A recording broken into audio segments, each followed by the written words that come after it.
Welcome to the HRLocker podcast.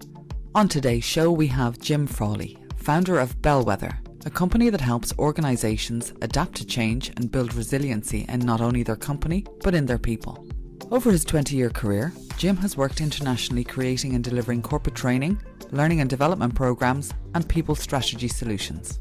He is also a published author. His book, Adapting in Motion, Finding Your Place in the New Economy, shares Jim's experiences as a Fortune 500 executive and business coach, giving practical advice on how to evolve and stay relevant amid constant change. In today's podcast, we asked Jim about the steps companies should take in the midst of constant change. How important is learning and development in a competitive employee marketplace? And what are the biggest mistakes organisations make when implementing learning and development plans? This is a great show for anyone interested in developing their people and retaining their top talent, and we really hope you enjoy it. Today we're delighted to have Jim Frawley with us today, so thank you so much, Jim, for coming on the podcast. Could you introduce yourself for us? Sure, thank you for having me. My name is Jim Frawley. I run an organization called Bellwether based in New York. We are an executive coaching and leadership development firm where we're really focused on bringing individuals and organizations into the new economy. How do you evolve your learning and development programs, and how do you adapt to change when you don't really know what change is coming? So, Jim, you recently wrote a book exactly on that topic, learning and development in the workplace. What inspired you, I suppose, to write about that subject?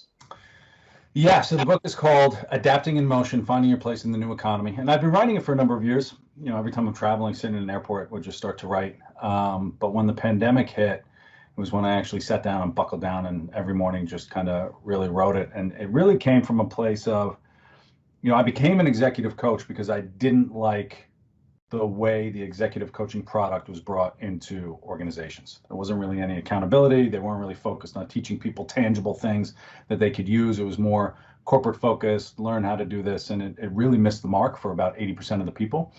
But also, as I reflected on my time in corporate, there were a lot of things that I was never taught that I learned very quickly as I studied to become an executive coach. So 15 years in corporate, I mean, I had nice bosses, but I didn't really get what I needed out of, you know, I didn't get the feedback I wanted, and I never really realized that all of that was ultimately up to me. So I decided to put together a framework on, you know, to deal with any type of change, to deal with any type of learning and development, there has to be this merging of corporate interest, but individual accountability, responsibility, and that's really where the crux of it happens. And so this book was really written to help people adapt to change, to make behavioral change, whatever it is, in a way that's real tangible for them to almost coach themselves. And it's a bit of a kind of a hobby horse of mine, is that I think that, yes, it is up to your employer and your company to give those opportunities for you in terms of development and things like that. But ultimately, as an employee or as a person, you're responsible for your own development. Mm-hmm. And so one of the things you do, I think, is good. You really focus on self-development, both at an individual level as well as the organizational level. Do you think there should be, from a company perspective, and I suppose from an employee as well, do you think there should be more focus on one over the other, or, you know, how do you marry the two? It's I wouldn't say it's a focus of one over the other. It's about merging the two, and no one's really been able to do that well, right? I mean, this has been, most of learning and development programs were written back in the 80s, 90s. They're outdated PowerPoint presentations, people sitting in a classroom. They don't want to be there. They have no commitment, no accountability, no reason to actually sit there other than the fact that they don't have to work. So that's the only reason that they go. What makes people interested, the reason most change management programs fail, the reason most learning and development programs fail, is because people resist it and they're not interested in it. And bringing in that individual accountability, co-creating a learning and development program with the individual that's actually going through it, changes the game completely. And so when I work with clients, we say, look, people want to be a part of this. They have to put together the business case on why they actually want it and what are the outcomes that they're going to get out of it. And we throw the complete old script out of the window because we need to take a look beyond, you know, we can't do Excel training anymore. People know how to use Excel. Like, this is ridiculous learning and development topics, you know, leadership development that we're talking about, but it's outdated ideas from, you know, whatever, from 20 years ago. where are the new skills? What are the fundamental new skills that we're talking about teaching people? Where is a learning and development on strategic planning, and how does an individual understand where they fit in that strategic planning? Where's executive communications? Where's decision making? There are actual really good programs that you could put together and have people actually interested so they can recognize the value of where it's actually going to fit into the bigger picture. For me, when I went to college, when I went to university first, you're so young and you're really just there for the experience. And I wish that I had paid so much more attention when I was 18 or 19, 20 in college. Whereas now when I actually do a course, you're actually learning stuff that's applicable to your day to day. And you're thinking, wow, this is a good thing, right? So I do think it's so important for your employees to regularly upskill, do their job. The world is changing. You spoke about this at such a tremendous rate, so I suppose the key thing is, how do you make learning and development integral to your organization? And what do you think it helps for retention for employees if you're making them part of that process? Yeah, absolutely. It's 100% it helps with retention if it's done properly. Mm-hmm. Right? There's the caveat. It has to be done properly. When you look at the ROI of an L&D program, part of that ROI, when done properly, is that retention aspect. It's expensive to replace employees, very expensive. And ultimately, people follow money only up to a point. At the end of the day, they want to know an organization has their back. And that's when you go back to thinking about what programs you're actually putting into your learning and development program, the person learning has to actually find value with it. And one of my favorite quotes from a client of mine was halfway through, he said, "I've learned to love learning." And we forget to love learning, right? Because when we're students, we're learners and we get excited about learning new things. That's why kids are so happy. This is my theory. I don't know if it's real or not, but kids are happy because they're constantly learning. They've got awe. They're understanding their new opportunity, things. Right? Everything. Yeah. When you get older, you go to work, you have to have the answers. You're not learning and you're trying to teach, but we haven't been taught how to be teachers, right? And we haven't taught, when you relearn how to learn, all of a sudden everything becomes interesting.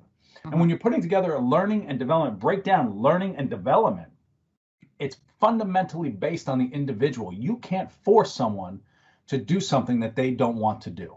Or, maybe you could, but they're going to resent it and they're going to walk out the door, right? When things are changing so quickly, right? We talk about macro change and, is the company still going to be here? What's competition doing? Will I still have a job? And then also there's a pandemic. Is my family safe? What's going on? Can I leave my house? Like we're hit with stress constantly all of the time. A learning and development program has to focus on that individual and how are you adapting to, fine, we can handle one little bit of change here. But when you pair that little bit of change with this little bit of change, with that big amount of change and everything else, all of a sudden it becomes overwhelming. And you have to focus on that individual and how are they making good decisions in the moment that's in their best interest, that ties with the organization as well, and giving them the agency to make those decisions. Because ultimately we're looking at a completely different, the workplace, if you look in the next 2 years, is going to be fundamentally different. We're looking at almost entrepreneurs within an organization where they're ultimately going to be responsible for making decisions and actually changing the thing. And we say we want this in an organization, but nobody's really allowed people to do it, where you're actually going to be pitching for your job constantly. I want that project. I want this project. And how are you able to make those decisions? How are you able to have a platform for you to speak up and say, this is my value? And we actually have to teach people to do that. People haven't been taught how to speak about their own value and what value they bring to an organization. But, I think that's the key, Jim, is that we like the idea of employees managing their own careers and managing their own development. But I've worked with lots of companies that, we have this little module where people can request their own training and they have to justify it. I mean, exactly what you said. They have to put in there, this is the reason why they want to do that training. This is going to be the outcome. And a lot of companies are like, oh, no, we don't like that. We don't want employees to do that. They like it in theory, but not really in practice. Right. So, I mean, how do you think there has to be a fundamental change in the way companies operate? Or do you think it's coming from an employees that it's just going to be that the next generation, the current generation of people working at the moment, are they just going to force that change because it's what they expect? Yeah, it's organizations need to catch up. When we say organizations, we talk about organizations as if they're walking around doing things, right? But it's ultimately people. and people make decisions. And when you think about the chain of command that goes up, we want to do this learning development program. Well, where's the value in that? And you have to sell it to that person and then that person. And they have no business making decisions about learning and development other than the fact that it should help the bottom line. Mm-hmm. So we've got programs. Some organizations have their programs for high potential people, right? They call them the HIPO, and they put them in and they get mentors and programs, and we see you on a fast track to the C-suite and everything else. But that's only for like a very small sliver of the organization. So how do you actually take that and scale it to, I call them the other HIPO, right? The hidden potential people. And how do you find them? I bet if you go to every manager in your organization and say, you have one person on your team that is not part of a high potential program, has a long runway, but we don't feel like we're hitting the mark, I guarantee you every manager can identify at least one. And we have to teach them. We have to teach people to identify what they want.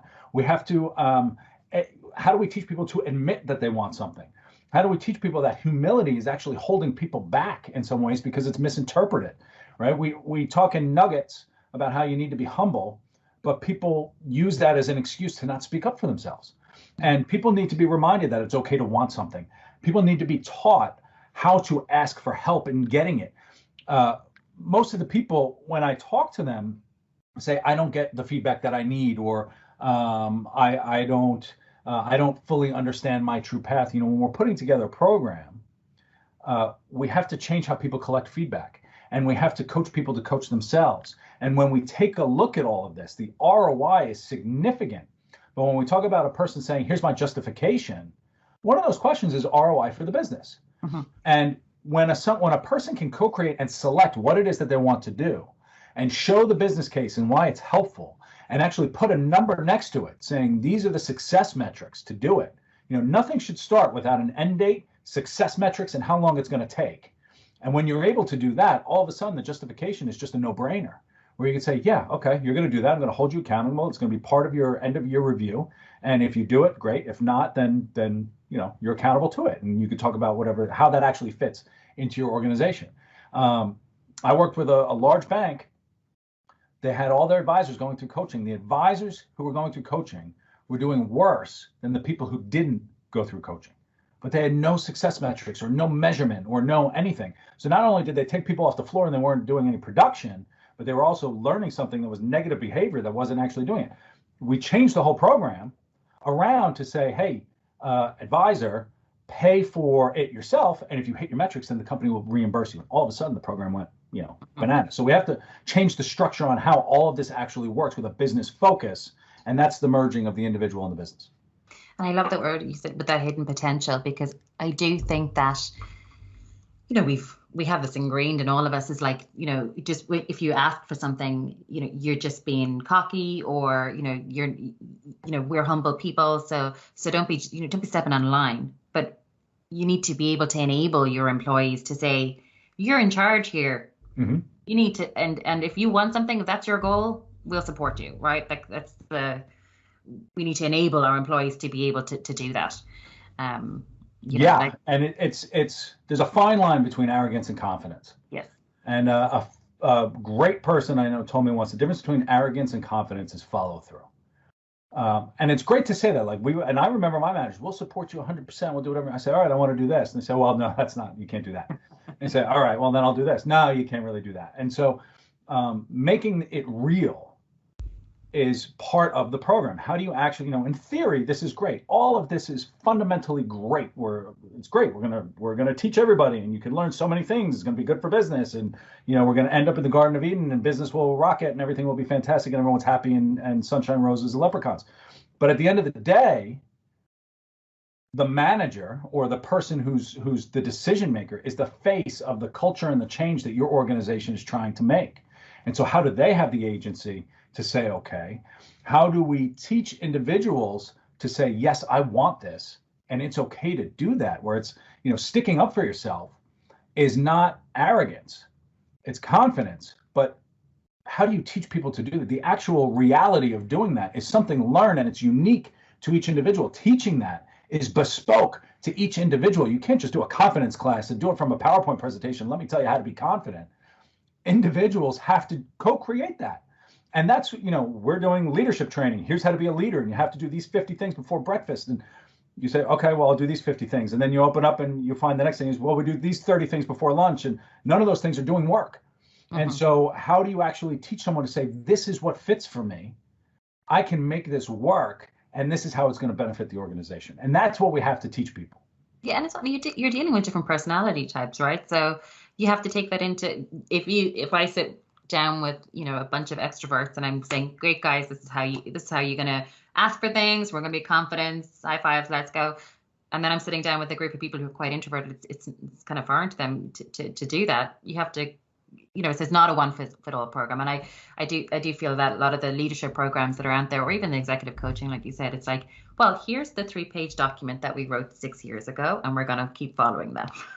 Right. And you know what? Just 3 years ago, how different was the workplace just 3 years? It's outdated. It's crazy. And as people start to rewrite these things and it goes through drafts and it's outdated by the time it's done. The new program is outdated. And so how do you get people involved to co-create? That's why it has to be dynamic all of the time. Everybody has different values, motivations, triggers. All of these things are going to be very important to say, look, you're going to create your own coaching program on this platform that we can do for you. But let me teach you how to do it and teach you how to be developmentally interested. Yeah. And, but I think, we've been through this huge social experiment the last 2 years, let's say, for want of a better word, right? And we were all thrown into, for myself personally, crazy homeschooling, which I never want to go back to. We're living in this constant state of change, and yes, pandemic, and that has accelerated it. However, there's so many other things, we're looking at, even if you want to look at the crypto world or the, AI or machine learning, these things are coming at us at a huge space. I was listening to something recently in regards to the blockchain and the crypto world, is that the amount of change that has happened in that space in the last 5 years, if you compare to the mobile industry or the cell phone industry, it took 25 years to make that. So we are changing. Everything is hyper speed at the moment. So in an organization where ultimately you're looking at the bottom line, you've got to be looking at that you can pay your employees every single week or month, whatever way you're doing it. How do you put in a process for your managers, for yourself, to be able to adapt to change when really we don't know what's going to happen? The challenge with change, or where we make our mistake with change, is that we're so focused on the change. But there's only one constant across all of change, any change across all the change, no matter what. And that one constant is you. So macro change requires a focus on micro you, because you're ultimately responding to that change. So you talked about the speed of change. From 1900 to 2000, the 20th century, we made that same technological leap. Like we had barely horses, we had horses, but barely cars, up to the iPod. We made that same leap between 20 and 2015. We made the similar leap between 2015 and 2022. And now the next one's going to take only like 3 years, because it changes at a half-life. So we're making century worth of changes in just 3 years, which is insane to me. So when you're dealing with that level of change of focusing, it's going to divide a lot of groups and segment you into where you actually make your decisions and actually sit. But when we get distracted by all of the change externally, we're not focused on the one thing that can actually change it, is you. And you're the person who's going to make the decisions in the moment. Everything else is just a distraction. And it's a lot of internal reflective work. And so the book brings people on this arc of change. And it's the same arc for anybody, that no matter what the change is, whether it's crypto, whether it's pandemic, whether it's just, we're not going to have cars anymore, right? Whatever, flying robots and everything else. So it starts with awareness. Step one is awareness. You're aware of the change, right? I recognize the change is happening everywhere faster than I can adapt and yada, yada, yada. I fully understand that. It's stress inducing. Great. From there, you go to prepare. And how do I prepare for everything? So this is physical, mental, social. Do I have a social network in place? Am I doing my best physically? Like everything you eat affects your gut bacteria, which affects your cognitive ability. The research is bananas right now. To your mental health, what's your belief system so that you can quickly make decisions? These are intense questions that we don't like to answer because we like to look externally. The challenge a lot of people have with the pandemic was that they were forced to have conversations in their head because they weren't distracted outside and they weren't ready for that. And so now we're starting to say, all right, well, what do I actually want? What's my actual motivation and driver, and why am I making these decisions? That's all part of preparation for change. And the sooner you do that, the better it is to adapt later down the road when more change comes. And once you do that and you hit that, you go to phase 3, which is learning. How do you become a learner? How, like we said before, how's humility holding you back? How are you asking really good questions? How are you changing that mindset? And once you're able to do that, that's your 4th phase, which is wisdom. And you're actually making good decisions based on, you know what, I'm aware of it, I've prepared for it, I've learned, and I continually learn, here's my decision today. And then I'm going to go through that cycle again based on my decisions because I'm aware of where I am now. And once you make changes, your whole situation is different because you're in a different place. And you're constantly making decisions that are going to put you in a different place. And I guess that's ultimately like the meaning of life, right? If we want to get really philosophical, is about just how are you making good decisions to move yourself along. And you know, it's interesting, I think with well, personally, I can talk for myself only, is with the pandemic, you know, one of the things, you just had to adjust to the change, right? Because we were just sent home and the kids were sent home and we're here. And one of the things that I wonder when I look back on it is that you just had to accept it, right? You had to accept that you were now in a 5K, you know, we couldn't go inside our 5K or whatever it was. Kids were at home, we're working from home, and you're like, okay, change has happened. Let's roll with it. Well, that's right. It's, you know what, based on the situation I'm dealt, yeah, what can I do now? I can be frustrated about it, sure, right? I've got a 4-year-old and an infant running around the back while I'm trying to have a work call, but people fairly quickly got on board with it because everybody was in the same boat. Yeah. And, you know, when you own it, you can say, look, I got kids here. I'm doing my best. You know, Disney Plus only works a little bit, you know, like deal with me. And they say, okay, fine, right? But you are a worker at an organization. You are part of your identity, whatever it is that you do. You're a marketer. You're an HR executive. You are whatever. That's part of your identity. But now you are a worker at home with kids running around. And that's just part of your situation. And it's stressful. And you want to make a good impression on other people. And you don't want people to look in through your camera and see that the absolute mess that your home is. And no, you put the blur background on then.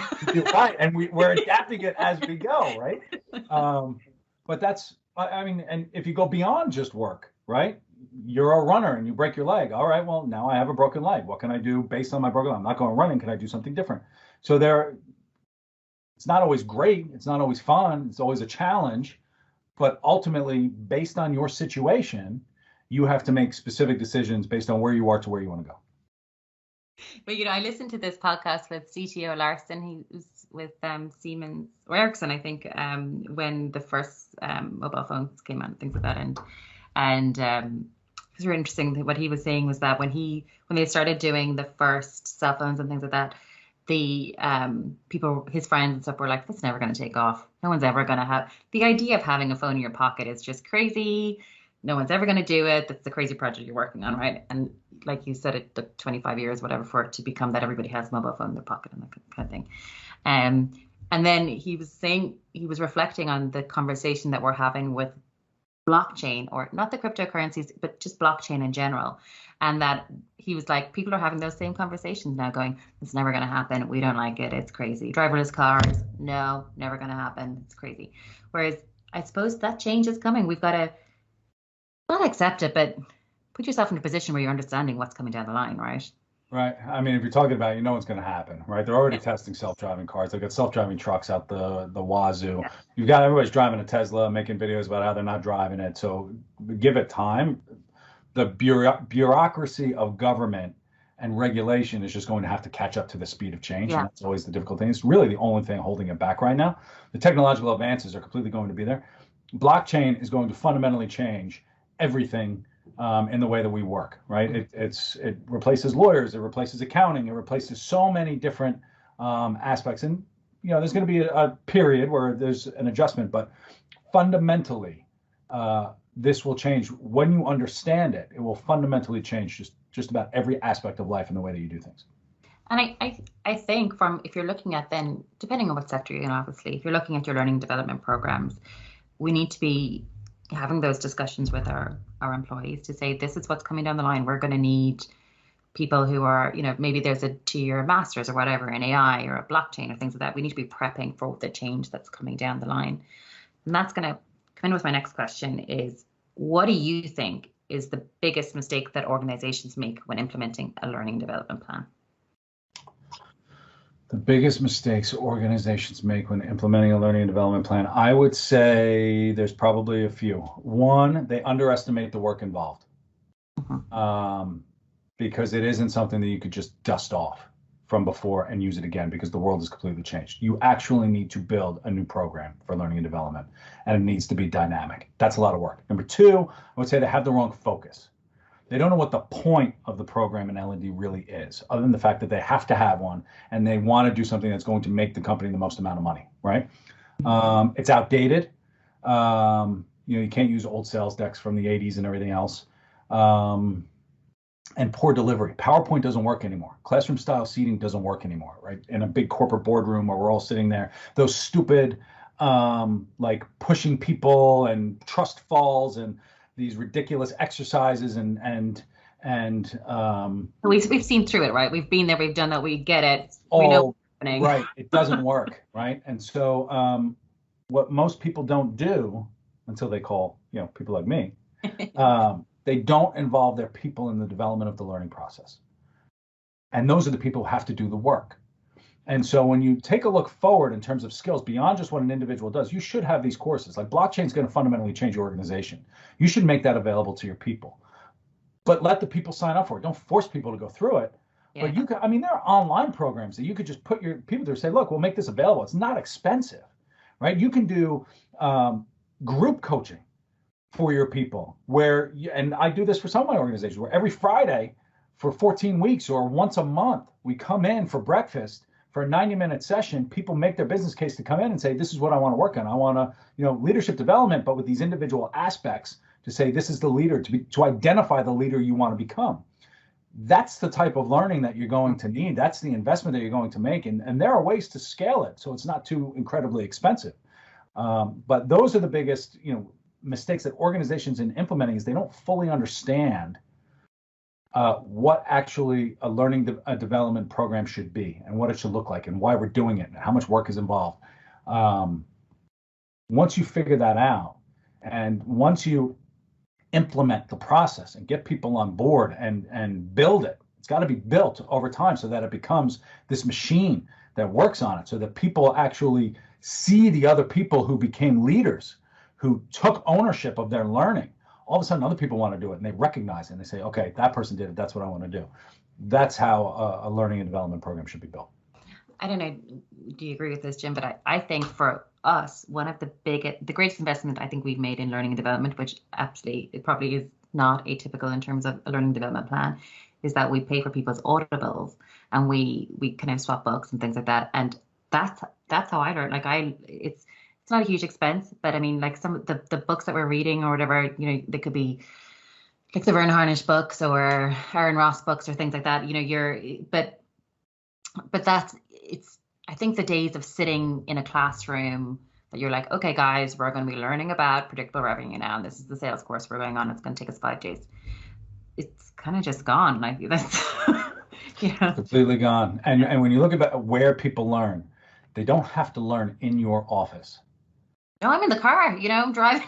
You got your audiobooks. Buy everyone a Kindle, right? And say, look, every month we're gonna pay for you to get one business book on Kindle.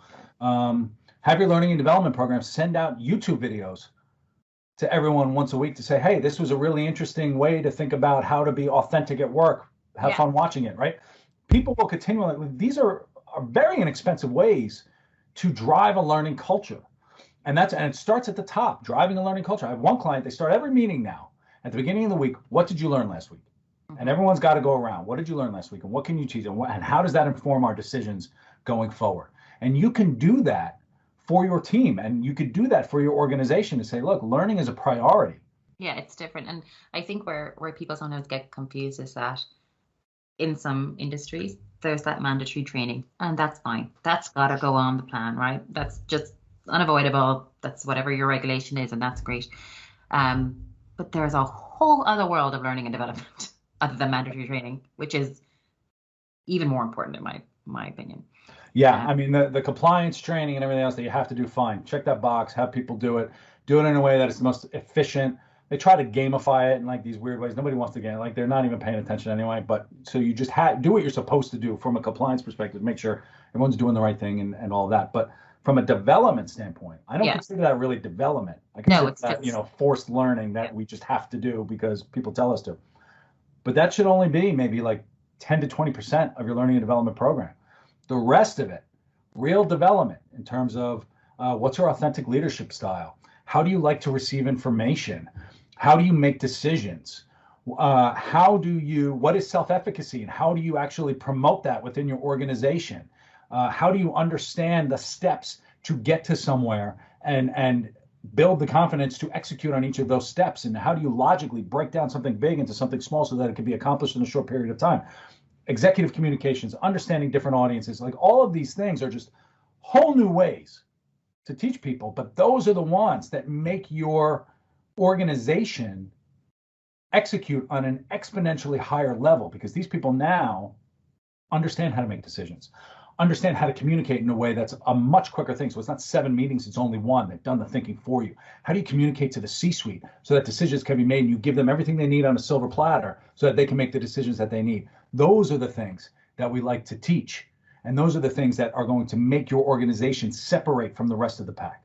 And that's your hidden potential, right? Which I'm going to steal that word, Jim, sorry. It's all you're allowed. You were like, that's trademark. No, because I think it's,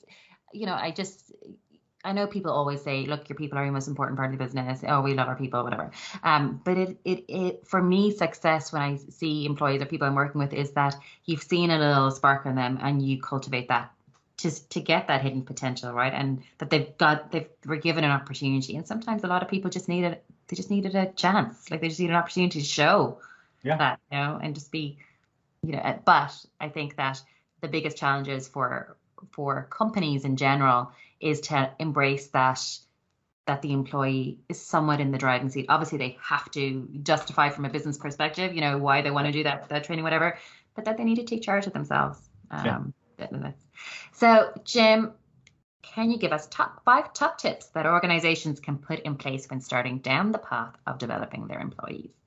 Sure. You can give us more than 5 if you want, I don't mind. Well, I limited it to 5 because you asked me. So these are the 5 that I would put. As you're starting down the path of a learning development program, first question is why? Why are you developing your employees? And you have to answer that question. And it's not a simple answer. That answer will drive where you work and where you focus the program, right? Ultimately, and I can't answer it for you, but why we develop people is not so that they can just bring more money into the organization, right? It's much bigger than just teaching someone how to do something. So you have to answer that question. Why are you developing your employees? Then, what are you going to teach them and how, right? So throw the old book out the window, start from scratch. New economy requires new skill sets, requires new rules. Start thinking about what you really need, and that will inform your learning and development beyond that. Third, I would say flexibility is your greatest strength, which is what my father would always say. But learning has to be customized to the individual. And so we can't cookie cutter the program. They need to be involved. So we have to think about that. Fourth question, who are you holding accountable? Going back to the story about, the way we restructured that advisor program, the coach, any program I set up with an organization, the coach has metrics to be held accountable to, the person being coached has metrics to be accountable to, and the organization typically pays the bill, so they're already accountable, so they're in the thing. But how can you create ownership in your learning and development program so that you're actually getting the ROI that you need out of a learning and development program? What are the success metrics to do that? And then finally, fun. It has to be fun. When you learn about yourself, learning and development has to be fun, and not in like that cheesy kind of trust fall way, or we're gonna play a game and put together bikes and everything's gonna be fun. We're gonna learn about leadership. But when we learn about ourselves and we learn what makes ourselves tick, and we get these little synapses going off in our brain to say, oh yeah, that worked and that was great. That's actually fun. We get like little shots of dopamine. And I would just ask you, when was the last time your employees had fun at work? And it's probably been a very long time. And how are people getting excited about this stuff? And so that's ultimately, someone doesn't want to do something, they're not going to do it. So you actually have to get them excited. And you have to show them that learning and development is actually a fun program. And when we do it properly, then we have a lot of fun. So those would be the 5. So Jim, was so fabulous talking today. I really enjoyed myself. So thank you so Me much. too. Thank you. So if people want to get in contact with you, what's the best way? Sure. I'm on all the social media platforms. The website is, you can either go to adaptinginmotion.com, which is the book website, or bellwetherhub.com. Podcast, Bellwether Hub Podcast, and the book is Adapting in Motion, Finding Your Place in the New Economy. LinkedIn, Twitter, all those places, you'll find me. Thanks so much, and we'll talk to you again soon. Thank you so much. Everybody. Thanks for listening. Check us out at HRLocker.com. The show was hosted by Christelle Rinn and produced by Jenny Martin. Subscribe to catch the latest episodes on iTunes, Stitcher, Spotify, or wherever you like to get your podcasts. If you'd like to feature, get in touch by emailing us at marketing@HRLocker.com. You can also follow HRLocker on Twitter, Facebook, and LinkedIn.